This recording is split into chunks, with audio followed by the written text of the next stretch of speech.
Hello guys, welcome to the Oriental IT Center. আজি ক্লাছত আমি আৰম্ভ কৰিম MS Wordৰ আমি ইনভেলাপ কেনেকৈ বনাম মেইলিং ছেকশ্যনত আছে এইটো মেইলিং টেবত যাই আমি ইনভেলাপ আৰু লেবেল এই দুটা আজি দেখাম যে কেনেকৈ এটা ইনভেলাপ ক্ৰিয়েট কৰে ইনভেলাপৰ ওপৰত লিখিবৰ কাৰণে একচুৱেলি কি হৈছে ইনভেলাপ মানে কি হ'ল এটা চিঠিৰ খাম মানে আমি চিঠি পঠিয়াবলৈ যে ওপৰত খাম ইউজ কৰোঁ এইটোৰ ওপৰত আমি লিখিম কেনেকৈ এইটোৰ ডিজাইন আমি কেনেকৈ কৰিম চিঠিৰ ওপৰত লিখিবৰ কাৰণে অৰ্থাৎ চিঠিৰ খাম যিটো আছে ইনভেলাপৰ ওপৰত লিখিবৰ কাৰণে প্ৰথমতে আমি ইনভেলাপত যাই ক্লিক কৰিব লাগিব ইনভেলাপত ক্লিক কৰাৰ লগে লগে আমাৰ এটা ইনভেলাপ অপশ্যন ওলাব ইনভেলাপছ এণ্ড লেবেলছ ইয়াতে ইনভেলাপছ আছে ইয়াতে লেবেলছ আছে তো আমি প্ৰথমতে দেখাম ইনভেলাপছ ইয়াতে লিখা আছে ডেলিভাৰী এড্ৰেছ অৰ্থাৎ আমি যাক পঠিয়াম চিঠিটো যাক পঠিয়াম সেইটো হৈছে ডেলিভাৰী এড্ৰেছ যেনেকুৱা আমি ইয়াতে লিখিব লাগিব টু লিখাৰ পিছত আমি যাক পঠিয়াম টু ৰহিম আমি টু লিখিলো ৰহিম আলী খান তাৰপিছত এড্ৰেছ আমি দিলো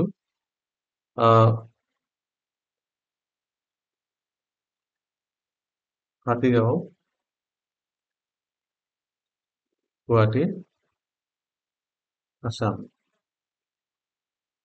ইয়াতে আমি পিনকোড নাম্বাৰ দিলো সেইখিনি হ'ল ডেলিভাৰী এড্ৰেছ মানে আমি যে চিঠিটো পঠিয়াম কালৈ পঠিয়াম এইটো এড্ৰেছত পঠিয়াম তাৰপিছত ইয়াতে আছে ৰিটাৰ্ণ এড্ৰেছ ৰিটাৰ্ণ মানে যদি চিঠিটো কিবা কাৰণত ডেলিভাৰী নহয় তেতিয়াহ'লে কোনটো এড্ৰেছত এইটো গুচি আহিব সেইটো হৈছে ৰিটাৰ্ণ এড্ৰেছ মানে ৰিটাৰ্ণ এড্ৰেছ আমি এনেকৈ লিখিম if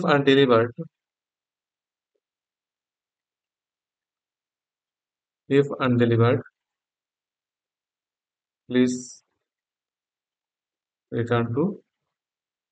please return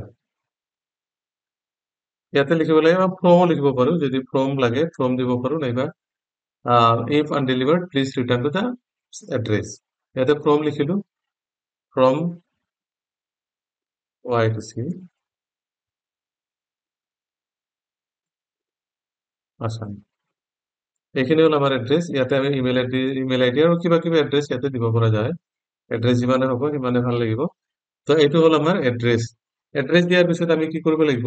add to the document ইয়াতে লিখা আছে এড টু দ্য ডকুমেণ্ট এইটো হৈছে প্ৰিভিউ ইয়াতে প্ৰিভিউ কিন্তু শ্ব' কৰিছে ইয়াতে এইটো হ'ল ডেলিভাৰী এড্ৰেছ ইয়াতে হৈছে যদি চিঠি ৰিটাৰ্ণ হৈ যায় তেতিয়া তাৰপিছত আমি এইটো প্ৰিণ্ট যদি কৰিব বিচাৰো তেতিয়া প্ৰিণ্ট নহ'লে কিন্তু ইয়াতে ফিডিং দিছে মানে প্ৰিণ্টাৰ যিটো আছে প্ৰিণ্টাৰত আমি চিঠিৰ যিটো খামটো কেনেকে দিম খামটো দুইটা এনেকে দিব লাগিব অৰ্থাৎ এই যে ইফালৰ যিটো চাইড আছে এই চাইডটো এনেকে ওপৰত ফালে দিব লাগিব আৰু ফিটিংটো এনেকেই হ'ব এনেকে তলফালে লৈ ল'ব চ' এইটো হৈছে আমাৰ যিটো লিখিব লগা ডেলিভাৰী এড্ৰেছ আৰু ৰিটাৰ্ণ এড্ৰেছ দিয়াৰ পিছত আমি এড টু দ্য ডকুমেণ্ট কৰিম ডকুমেণ্ট কৰাৰ পিছত এইটো ডকুমেণ্টত এনেকে আহিব ইফ আনডেলিভাৰ্ড প্লিজ ৰিটাৰ্ণ ইয়াতে দিয়া আছে from address from YTC Guwahati Assam আৰু ইয়াতে লিখা আছে টু এইটো এড্ৰেছত চিঠিটো ডেলিভাৰী হ'ব এতিয়া যদি আমি এই চিঠিটো প্ৰিণ্ট কৰিব বিচাৰো তেতিয়াহ'লে আমি প্ৰিণ্ট অপশ্যনত যাই প্ৰিণ্ট কৰিব পাৰোঁ অ'কে এইটো হ'ল ইনভেলাপছ আশা কৰিছো তোমালোকে বুজি পোৱাত কোনো প্ৰব্লেম হোৱা নাই যদি বুজি পোৱা নাই বা আৰু যদি তোমালোকক কিবা সুধিব লগা আছে আমি তলত আমার ফোন নাম্বার দিন ফোনত কল করে তোমালোকে জানিবা নহলে হোয়াটসঅ্যাপ কৰিলেও আমি তার অ্যান্সার দি দিম রিপ্লাই দি দিম ওকে তো নেক্সট ক্লাছত আকৌ লগ পাম তেতিয়ালৈকে হেভ এ নাইস ডে